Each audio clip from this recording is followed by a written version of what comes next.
Hello, good morning, welcome back to another video. তো আজকে আবার আমি আর কি একটা ব্লগ ভিডিও করছি। তো আমি স্নান টান করে দেখো শ্যাম্পু ট্যাম্পু করে রেডি হয়ে নিয়েছি। অ্যাকচুয়ালি আমি এখন আমার আজকে আরেকটা শ্যুট রয়েছে, ওটাও নিউ টাউনের দিকে রয়েছে। তো যাবো আর একটু পরে, এখন প্রায় 12টা বাজে যায়। আমি মোটামুটি খেয়ে দিয়ে 12:30 পৌনে 1টা নাগাদ বেরোবো, 1টার মধ্যে ওখানে ঢুকতে হবে হোটেল। আমি অলরেডি দেখো বেরিয়ে গেছি, রাস্তায় হেলমেট পরে হাঁটছি।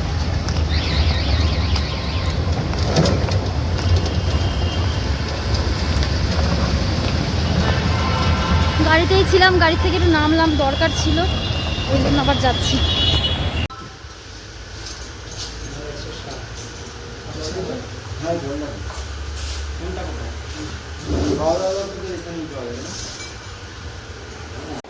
তো ফাইনালি রুমে এসে গেছি। শরীরের অবস্থা খুব খারাপ, রাস্তায় এত পলিউশন। তো ফাইনালি এসে গেছি, অনেকটা লেট হয়ে গেল, প্রায় 2:30টা বেজে গেল। তো এখন জলদি ফ্রেশ হয়ে নিয়ে তাড়াতাড়ি মেকআপ করার ব্যাপার আছে, করে নিয়ে শ্যুটটা কমপ্লিট করে নিই। যখন বেরোবো পরে আবার তোমাদের সাথে কথা বলবো, ঠিক আছে? তো ফাইনালি আমার শ্যুট কমপ্লিট। তো আমার এই ভিডিওটা হয়তো পরে দেখতে পাবে, আর আগে একটা হয়তো পোস্ট অলরেডি আমি দিয়ে দেবো শ্যুটের, যেটা শ্যুট করেছি। তো তোমরা দেখে নিও, ভালো লাগলে লাইক করে দিও, কমেন্ট করো, আমাকে জানিও কেমন লাগলো। আর তো আমার হয়ে গেছে, এখন প্রায় রাত্রি 8টা 8:30 বেজে গেছে। তো এখন বাড়ির উদ্দেশ্যে রওনা দেবো, এখনই চলে যাবো। তো এখান থেকে মোটামুটি অনেক কিছু খেয়ে ফেলেছি বাড়িতে গিয়ে, আর আজকে মনে হয় না খেতে পারবো।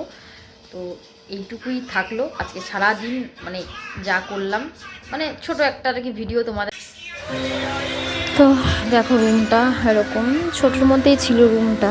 তো এই রুমটাতেই যাই হোক শ্যুটটা হলো, তা তোমাদের সাথে একটুখানি শেয়ার করে দিলাম। বাইরেটা এরকম ভিউটা, এখানে একটা জানলাটা বেশ ভালোই, বাইরেটা বেশ ভালোই লাগে এখান থেকে দেখতে, বেশ খারাপ না। তো এখন বেরিয়ে গেছি, বেরিয়ে গিয়ে এই যে হোটেলটা দেখো, এই হোটেলটাতে আজকে শ্যুট ছিল। আর চারিদিকটা এরকম শুনশান, তখন রাত্রি 9টা বাজে। নিউ টাউনের একদম কাছেই হোটেলটা। তো ফাইনালি আমি বাড়ি চলে এসেছি, এখন প্রায় রাত 10:30 মনে হয় বাজে, রাত 10:30 মনে হয় বেজে গেছে।